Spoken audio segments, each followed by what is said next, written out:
they can be educated as to exactly what we have here.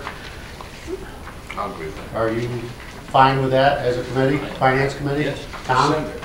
Send it out. Yeah, I'm good to move it, but I would like to ask Scott, because he did, do this, to give us his, rather than to do it at the full board meeting, or maybe have to do it there too, let's hear what he has to. Well, I can at least tell you what the bids were on the proposals. Mang sent in a proposal of a premium, bottom line is $1,193,759.15. And then there's also a minimum first-year capitalization of $19,527.05, and then there's a full capitalization, if applicable, of $97,635.25. Hayes and Wormuth, option 1, bottom line, $533,400. Option 2, $514,284. Option 3, $471,495. You want to give me that again, which last one? The last option was $471,495. Can I just interject, if you don't mind, so they understand? Well, if you did introduce yourself, so Oh, I'm everybody sorry. knows who you are. I'm John Mancini, the president owner of Hayes and Wormuth. The third option, you have to caution about that. I took the approach, I'm trying to do the best thing in terms of budgetary costs for the county, but the third option is where you're just looking at $1 million across the board. So I just did that to give you a price comparison. What you really should look at is either option 1 or 2. We're recommending option 1 because option 2 is more of a self-retention program where you have $25,000 deductible across the board, including for your auto liability, which you don't have right now with travelers. In addition, you're going to have what they call a third-party administrator. So there's a claim expense feature that's going to be attached to that, and the claim cost, or the claims administration cost, is based upon what your claims were for the last 4 years. So for example, if you have a liability claim, an auto liability claim, to handle that claim by the third-party administrator will cost you $745. So we budgeted $17,000 in claim handling fees that they get. We don't get any of that. To handle those claims within that $25,000 self-insured retention, as they call it. So that's one of the big differences between option 2 and option 1. Option 3, I'm not recommending. I just want to show you cost comparison. Cost was an issue. Okay. Supervisor Chiara? Are we looking at 1,200,000 to 533? Am I reading this correctly? That's correct. So you use CHASM, isn't it? Like, Well, that's why I really Something like believe this. that you all need Amazing. to have a copy of this so that you know what you're looking at. Did you look at it? I gave it to, yeah. I mean, did No, you did look you at look it and at it? Oh, I study it? didn't, Yes. I put it together. I mean, we're going to, obviously, I'm going to say to you, Scott, can you tell me what you If I can think? answer, I Think put it about together, I supplied it to John and Don, I believe. And it's the deductibles that vary, that you just have to make a decision on what kind of coverage and what deductibles you're comfortable with, if I'm correct. And that's why he's here to answer any questions you have. I don't know. But the NYMER program is for expiring, right? Very much. What do you mean by that, I'm sorry? The $1.5 million is based upon the expiring. Coverage is, yeah, comparable. I mean, I guess what I'm saying is I'm leaning on Scott as the person who's gone out and done this and reviewed it. I guess I'm leaning on you to, whether it's tonight or the next meeting, I'm going to ask you for a recommendation. Option 1, what John just said. Well, I guess that's what I'm saying, is Yeah. that you've reviewed it, you're comfortable, whatever. I mean, That's my recommendation. I don't know what, and we're safe with that. I mean, there's no big hole, and I'll look at both, and Yep, I'll get you copies. you run the cube anyway, so. Okay, Don't well, quote me on that. John's not. Yeah, listen, Okay. I got Butch first and then Dominic. oh, it's on tape? Don't swear. Oh, sorry, apologize. Go ahead, Butch. Okay, Huh? I'd like to put up an amendment that we go with option one of Hazel Warmont, and after everybody reviews this thing and they want to make any other amendments, they can. Well, why don't we just fill in the blanks then? And fill it in. As far as I'm concerned, it should be Hazel I'll second Warmont, that. 533, and go forward. 533,400. 400. Yes. 533,400. Right. And then Hazen Wormuth in the third blank. We can do that, and then obviously if somebody has a difference of opinion, they can do They it better at come full up with work by 600. amendment. They better come up with $650,000 worth of reasons. I'll second that. We need it for the minutes. Sure. I've got Brian, I made an I'm amendment. sorry, I've got I'll Dominic. second his. Hang on a second. Before you do that, there is a question that Doug has that he would like to ask Mr. Mancini. Yeah, thank you. John, just being that he's here now, and this has come up in discussion in the past, as far as the medical issues that are set forth here, is that comparable to what we have at the present time?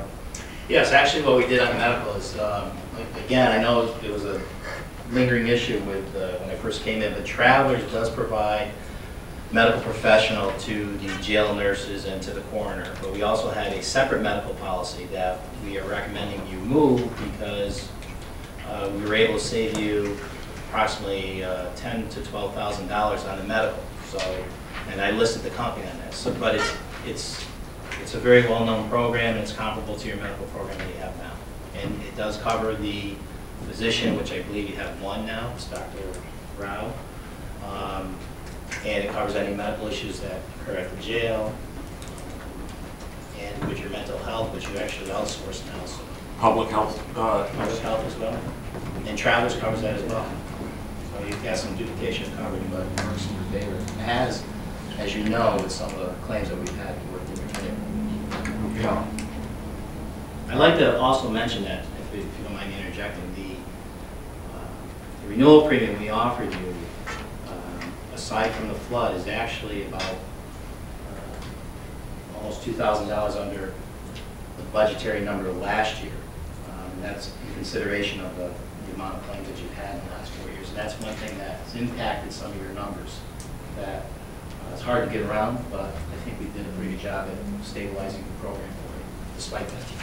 Okay, thank you. Thank you. So Butch, you were making a motion to fill in the numbers? Correct. And the names? And Michael Chiara was a second?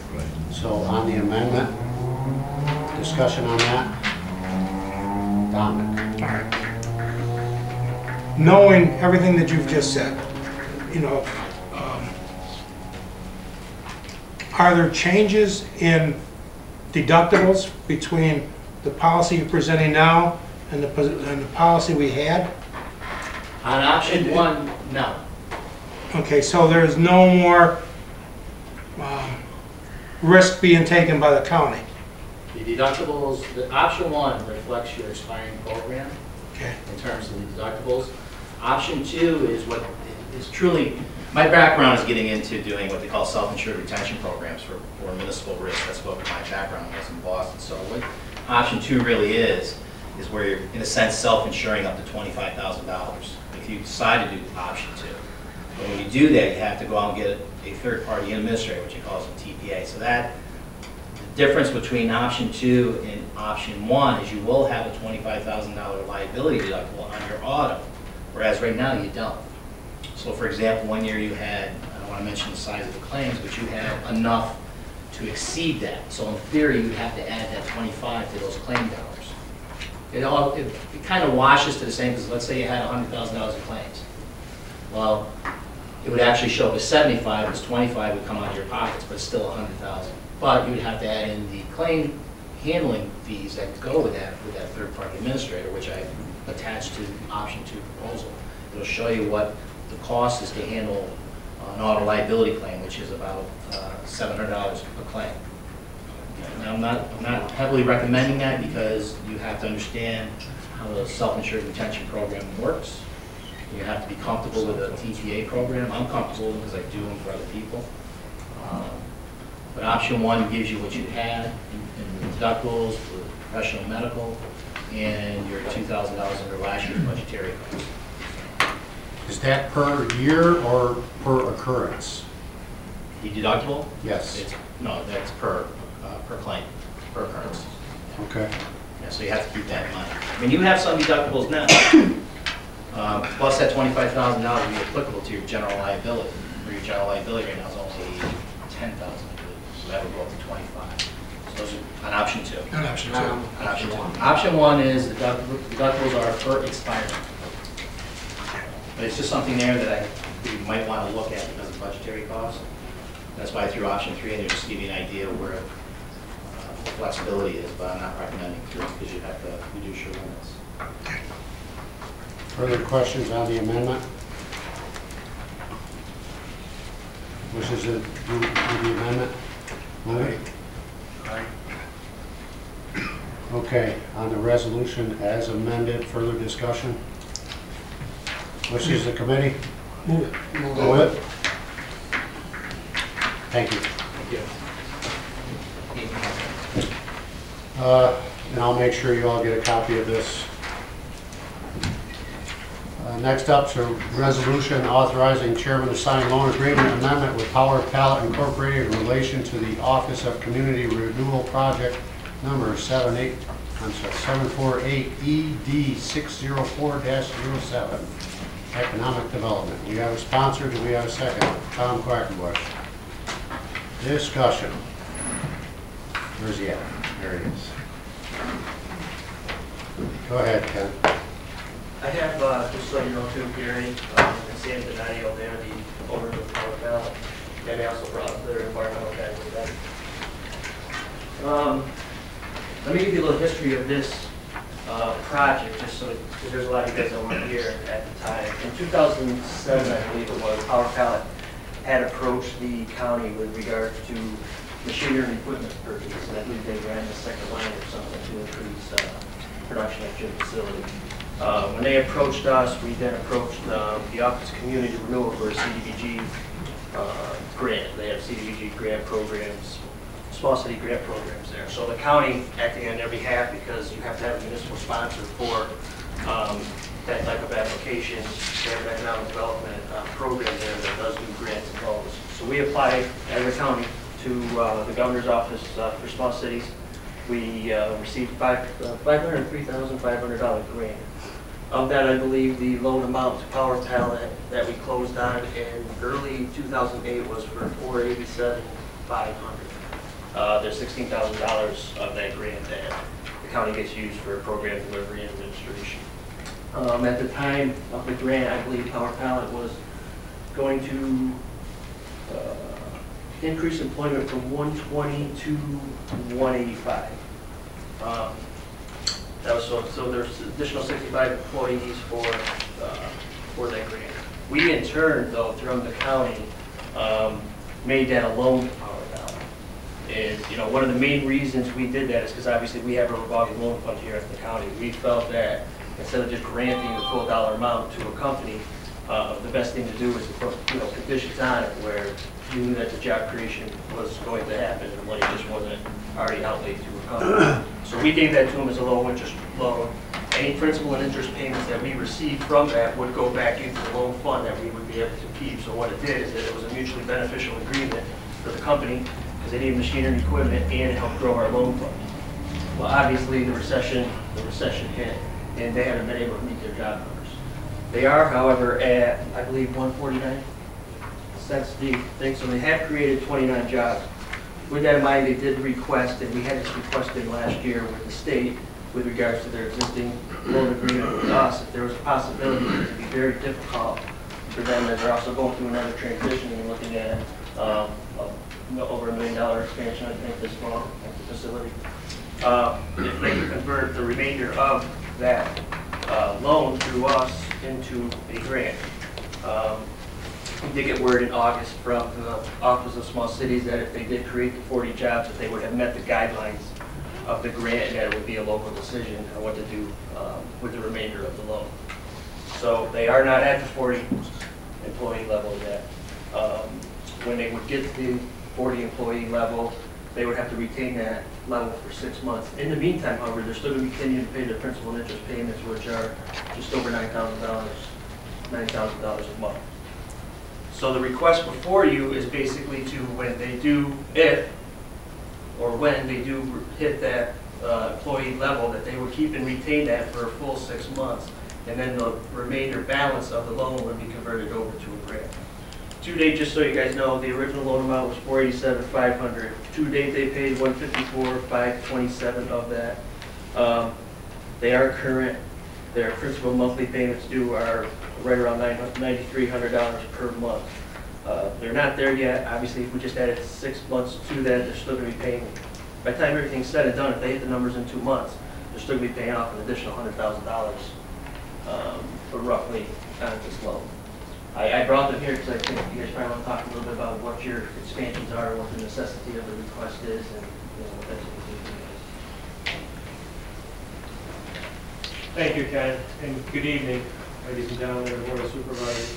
I'm Gary Donadio. This is Sam Donadio, one of the proprietors of Power Pallet. And, we've been in Montgomery County now for about 8 years, and we've added probably more than half of our workforce since we've been up here. We're happy to be here. We certainly appreciate all of your support in the years we've been here, and we want to continue to grow our business. But we really do need your help. Through the recession, we continue to add jobs and positions, and we really do need your help to get this resolution passed. We're embarking on a $1.2 million expansion that's going to allow us to increase our recycling capabilities. We're purchasing a baler equipment that's worth about $400,000. In addition to the jobs that Ken talked about, with this expansion, we're also going to be adding another 4 to 6 positions. Like Ken stated, we're current on the loan. We're not looking for a handout. Okay, we're a business that's looking to continue to grow. It's looking to continue to bring jobs into Montgomery County, and this is very important to us. It's very critical for our growth. So we would really appreciate your support. That site that we moved into 8 years ago, as many of you probably know, was the former Mohawk finishing site. There's a lot of remediations going on that property. We put a lot of money into that property to get that property to the level it's at today. We've done a lot of site work. I mean, we're talking millions of dollars that we put into that property, that building.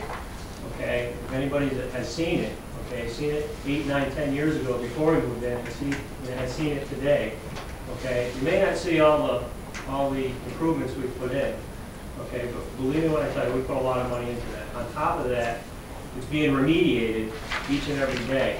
Okay, and that's one of the reasons why we have an environmental consultant. Anytime we have to do an improvement on that property, we've got to make sure that environmentally we're doing the right thing.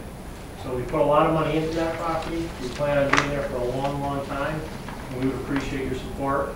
And Harvey King, who's our environmental consultant, he can elaborate on some of the things that we're currently going through right now. Thank you.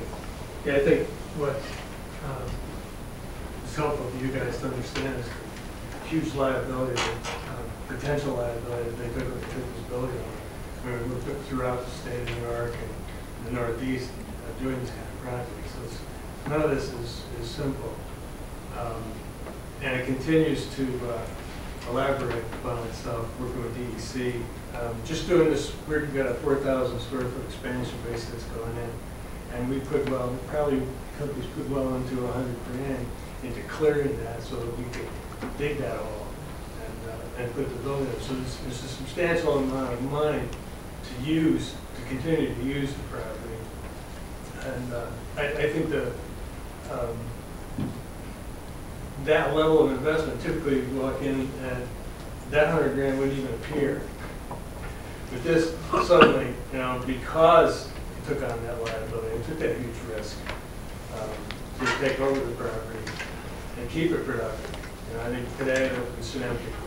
I've seen it all over the Northeast and continue to see it. in the 40 years I've been in this business. And I think it's a test, especially for these guys, what they can do with as a family. You know, it's essentially a family business that employs a lot of people. But there's a considerable amount of time that still goes into it. And we still have to be compliant with regulations concerning environmental besides the current issues that we deal with. And we certainly don't get a whole lot of help from RPM, who's took over from all our finishing, but they tend to present a lot of arguments for us. So, maybe you have any other questions, other things that we deal with.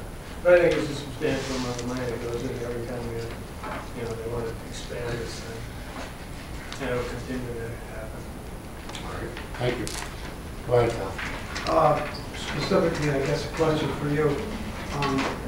The remediation work you're talking about, the environmental work, is that work that somebody would have to do if they owned the building in order to comply with environmental things, not just to do business there? Let's say the building was vacant and They'd still be there. Right, but is that something somebody would be responsible for, like, is it a cleanup thing, like, sometimes you have these oil tanks that are in the ground and you gotta... Yeah, this is kind of a strange beast because it's called a voluntary cleanup action. It's the BCA and the DEC's program, and today they call it brownfields.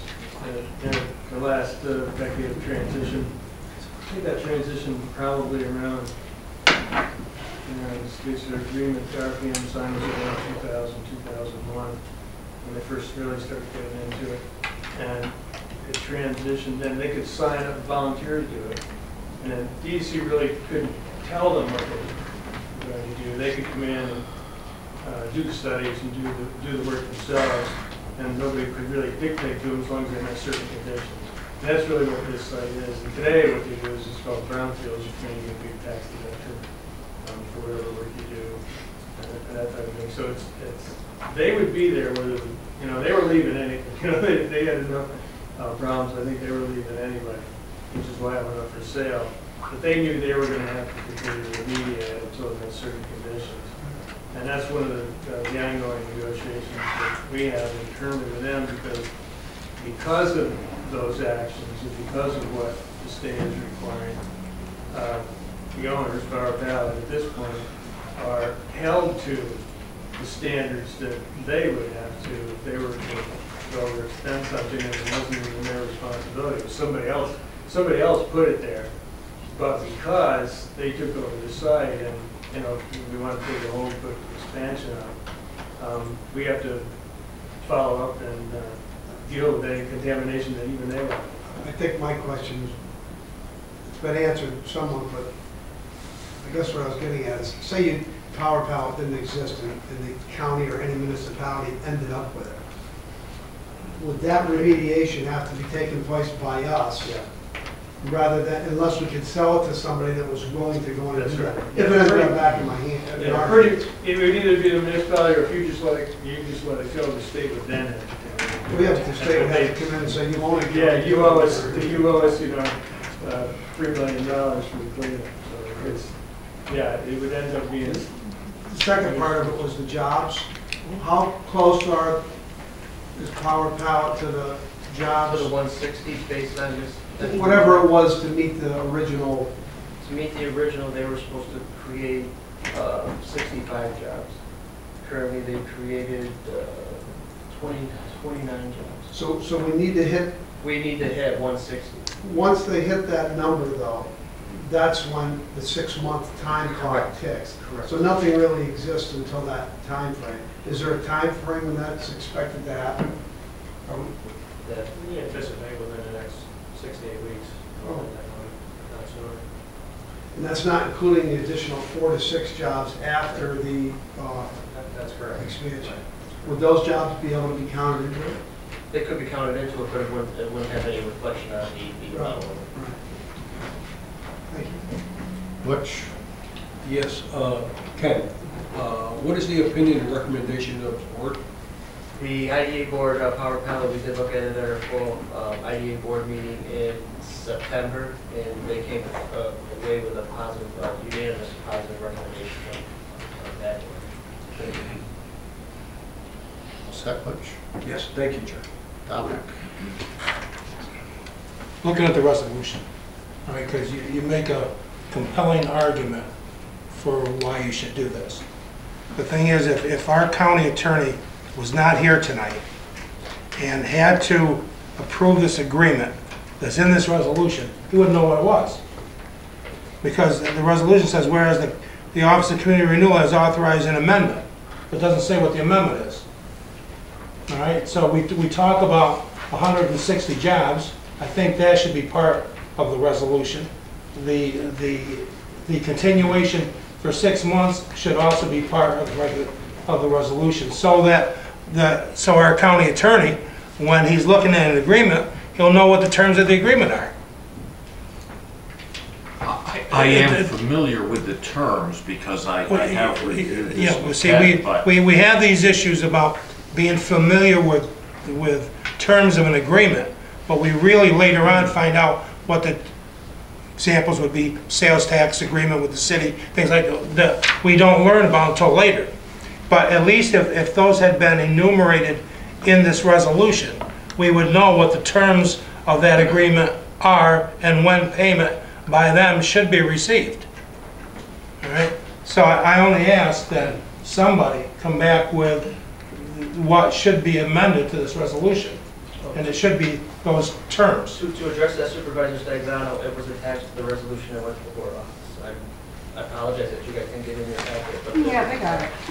Well, we got this letter, but the letter should, the portions of the agreement that we're talking about should be within here. Yeah, you're talking about this letter. So amended. No, I'm just saying this- Amendment that came to, I sent you guys an amendment.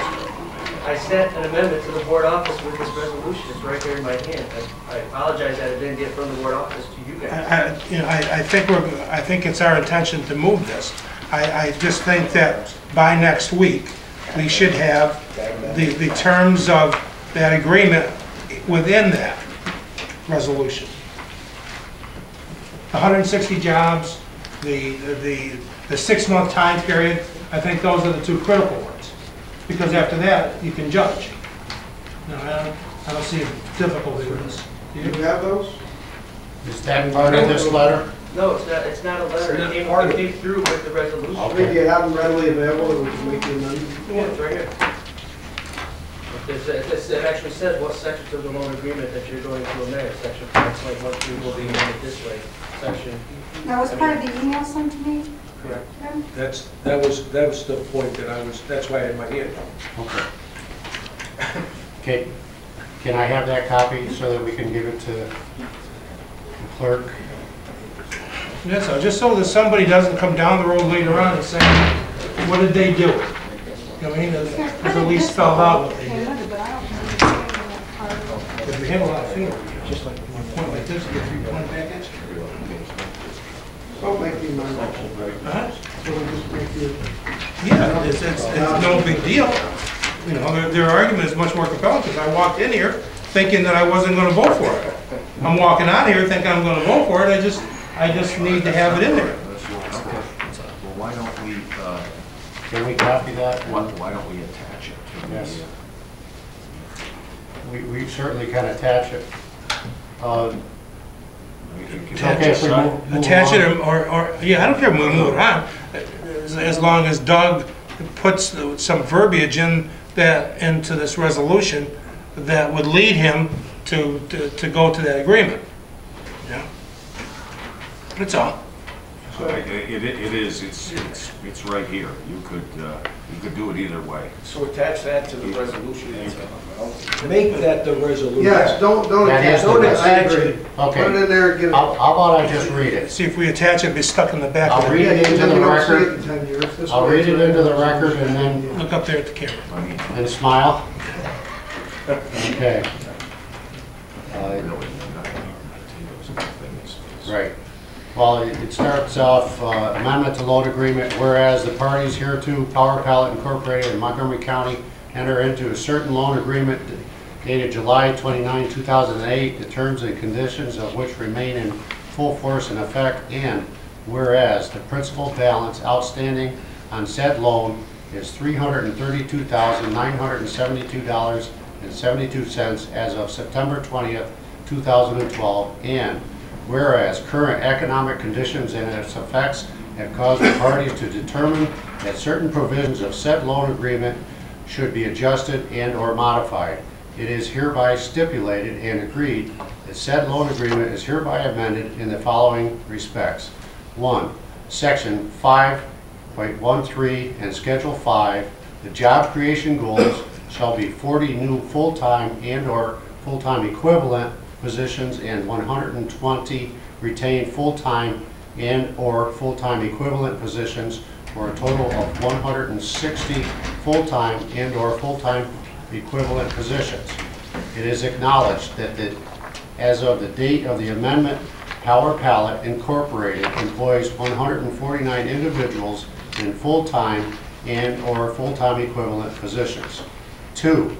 When such jobs creation and retention goal figures as set forth in paragraph 2 above are maintained for at least 6 consecutive calendar months, subsequent thereto, the remaining principal balance at the end of the 6 months shall be converted to a grant from Montgomery County to Power Pallet Incorporated at that time, and the repayment of the same shall be simultaneously forgiven, except as set forth above. All terms and conditions set forth in the loan agreement dated July 29, 2008 remain in full force and effect.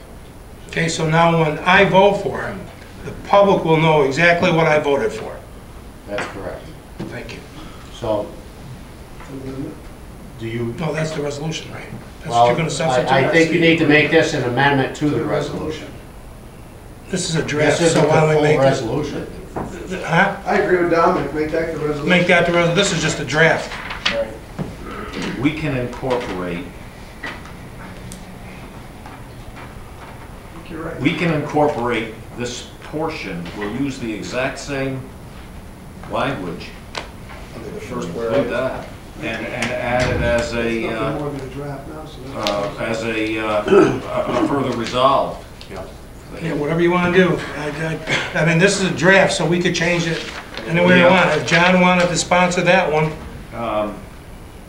and we'll write it that way, and then there's no dispute. Well, there's a certain problem with some of the verbiage. Obviously, you have to incorporate into that the fact that the chairman's authorized to sign the agreement. We can do this. Just take the title out. Go right ahead. If Put it I together. may, what we can do is add to the resolve clause after it says July 29th, 2008, as follows, colon, and we can include in the resolution the very body of what the specific change is going to be. We don't need the whereas things that are going to be part of the agreement, but the things that talk about the number of the provisions, I should say, that talk about the number of jobs and the time period and so forth.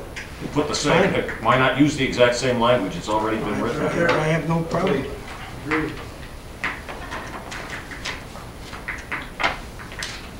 Tom, you seconded that resolution. You're fine with that? Yeah, I would just, swap the title out and... Okay. I mean, that's- All right. I had Jeff up next.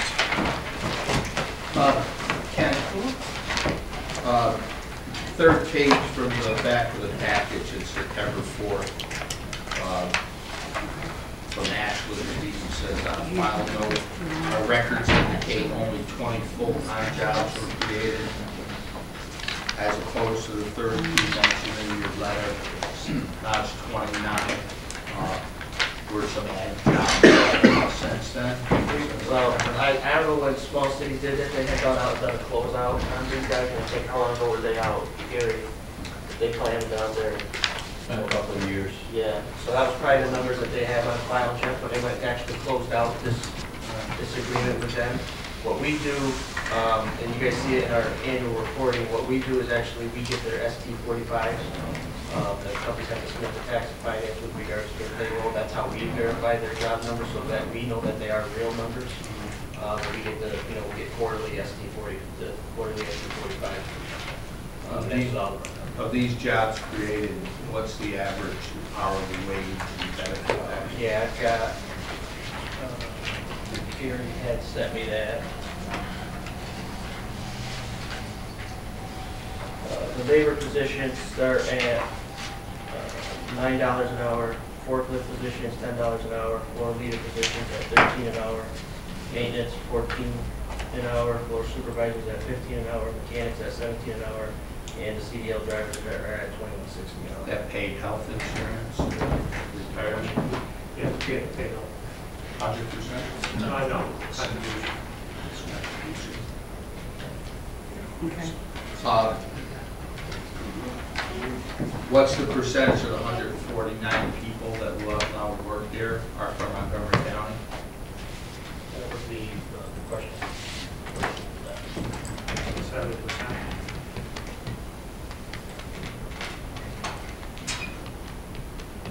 I just, I'm always opposed to like these type of deals and that, there's a big to-do always about people taking welfare in this county, but I guess, this amounts to corporate welfare in my view. Quite frankly, promised to create 65 jobs, created 29 jobs. If this was any other buddy and it was an agreement with us, we'd be suing. I don't mind creating them, but creating, $9 an hour jobs without benefits, without things that are over the poverty level, ends up being a tax burden on our county because they're still eligible for probably Medicaid, and they can't afford the health insurance match, and still eligible for food stamps. So we have to do a little bit better than this. I've gotten a lot of calls, really concerned that we're going to forgive. This is the only issue, Butch, because I always make fun of you that you get these calls. This is the only issue that people have actually called me on. That, we're about to forgive $380,000 where we could create some jobs at $9 an hour, keep them for 6 months, and collect $380. Jeff, you're using $9 an hour as a base figure. We have a payroll of $100,000, payroll of $100,000 a week, okay? And the officers of this company aren't making all that money, okay? So it's not $9 an hour, and that's not the average. All right, so see that you're addressing me because I didn't ask that, okay? And we don't have a public portion. I didn't ask you for that information. Thank you very much. You done, Jeff? No, I'm going to vote against this when it comes, and I urge every supervisor here to vote against it. Okay. I'm voting against it also. I concur with Mr. Stark. Butch, Yes. I had you down on the list. You had your hand up at one time. Oh, no, you, can't answer. I'm fine. Tom? I just heard what Supervisor Stark said, and I was wondering, Ken, because I didn't hear this earlier, was there minimum requirements on wages, on benefits? Actually, I'm glad that Supervisor Stark to bring up that conversation. If you guys recall this, the seed money for this is HUD. It's HUD CDBG grant money. That means that anytime we help any company through this program, 51% of the jobs that have to be provided to low and moderate income individuals. And HUD sets that threshold. And I totally agree with Jeff, but this loan fund is not for that. If I had an engineering firm come in here, matter of fact, I'll give you an example. Hill and Marsh, because they paid so well, it was very difficult. They barely met our loan fund regulation in order to even receive a loan from us because their pay scale was higher. I mean, this is the nature of the program, and this is set on us by the feds. This is where the money originates. You have 51% of those company employees have to be low and moderate income individuals. And that's based on the number of individuals within your family. So it varies if you're a one-family household, two-family household. We had an engineering firm in the city of Amsterdam that wanted to do a loan with us. Their pay scale was so high, we could not offer them, because of the underwriting guidelines, we could not offer them assistance to do this loan fund. This is the only loan fund and financial assistance we have available that we can directly give companies in this county. Until HUD changes those regulations, I wholeheartedly agree with Supervisor Stark. But right now, this is what we have to work under, and this is the guidelines we have to follow. Okay. Anybody else? Larry? I'm not on the committee here, but I just have a couple of questions. I just want to make sure I get this straight. If the criteria of that resolution are not met within 6 months, that still remains a loan. Am I correct? Correct. Okay. And number two, I'm trying to get a handle on exactly how many to reach that, was it 165 jobs? Is that the number, John? How many jobs do we actually got to create to reach that? 11 additional. 11 additional jobs to reach the criteria on that So resolution. to reach the 160. Because I'm just looking at the $300,000, and that's about,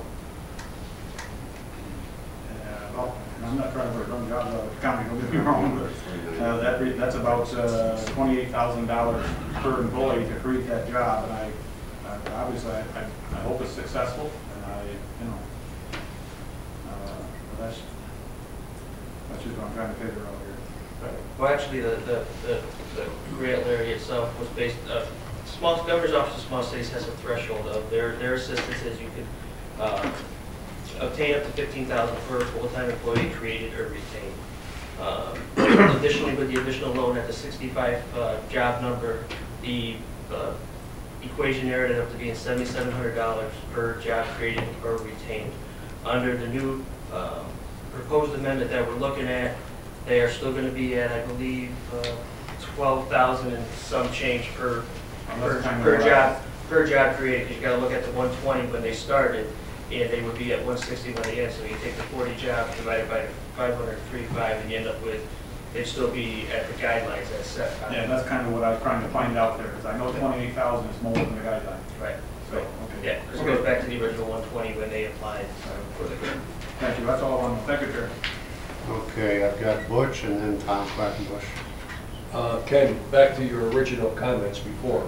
They still have 10 months to pay another $9,300 a month. They continue to pay their principal They're and going to interest continue, payments. so that figure isn't 300 and something thousand. It's going to be less, It's going to be $93,000. substantially less. Thank you.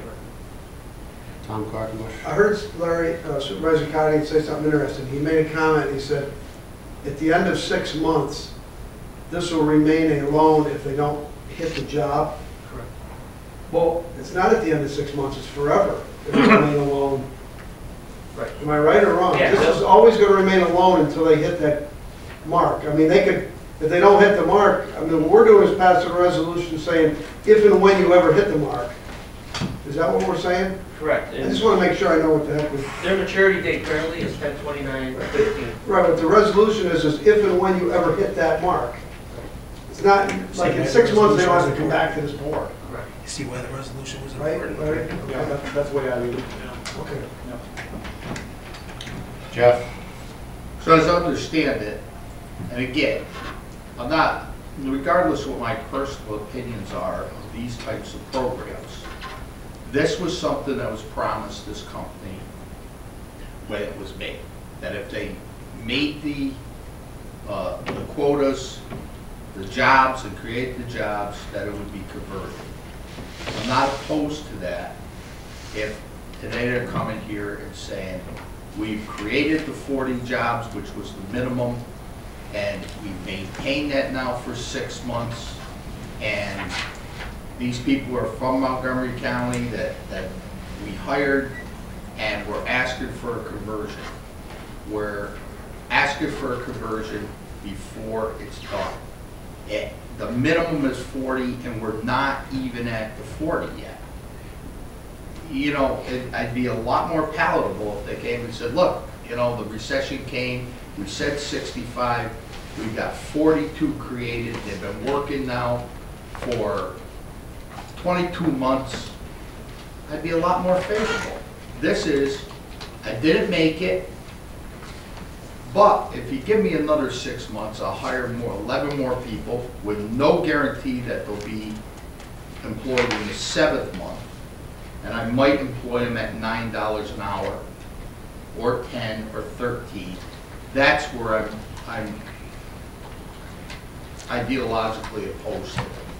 If they came and said, we made 40, I understand the recession, they've been working, I'd vote for it. Come back in 6 months, create the jobs, I'll probably vote for it. Right now, I can't. Anybody else? Tom? I'm confused. Isn't that what that resolution's saying? Yes. Huh? No. Doug? Isn't what Jeff's asking for? Jeff just wants union jobs, you want to get them. You can't, is that what he's saying for us is happening or not? I mean, there's no, the loan is, how do I say it? The loan is not forgiven and made a grant until that happens. That would be correct within the prescribed time frame. Oh, it's gotta happen within, You know, there's a date. There is no Gave the time. papers to Rob. You have 6 months. You come to the prescribed quota of people, and then you have to maintain that for 6 months. right, After they maintain that for 6 months, the grant is forgiven. right, but there's not a time frame, like, we're not saying right now that it's done with. They've got to hit. It's the same thing. He's got, they have to hit that 6-month time I frame. guess I'm trying to get through my head, what's the difference between what that says and what Jeff says? What he is saying, in essence, and forgive me if I'm taking it out of context, but once they hit the 6-month time frame, the money is given as a grant, the loan is forgiven, and the 7th month, you have no more say. The money is forgiven, the loan is forgiven, it's a grant. Is that what you were trying to infer? What I'm inferring is, I have a promise to create these jobs. Why do I believe that now they're going to be created?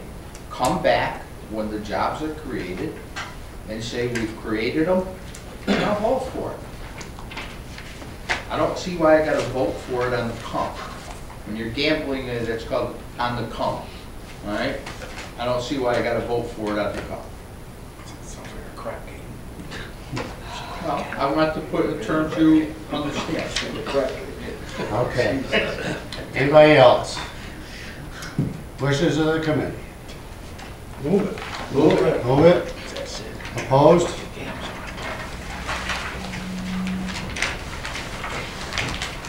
Last up is a resolution authorizing the chairman of the board to execute an agreement with Matrix Quality Care Incorporated. Board of Supervisors, we have a sponsor and a second. Discussion. No, we already did that. We got the pass to the wrong. Oh, it's on the wrong meeting? Yeah, that we I deleted that. I'm sorry. Okay. Motion to adjourn. Well, it didn't get deleted from mine. No. So I got it. I made a motion to adjourn. Is there anything else under other? They have to hit the target plus 6 months. Motion to adjourn. That's All in favor? why I had the resolution put in there.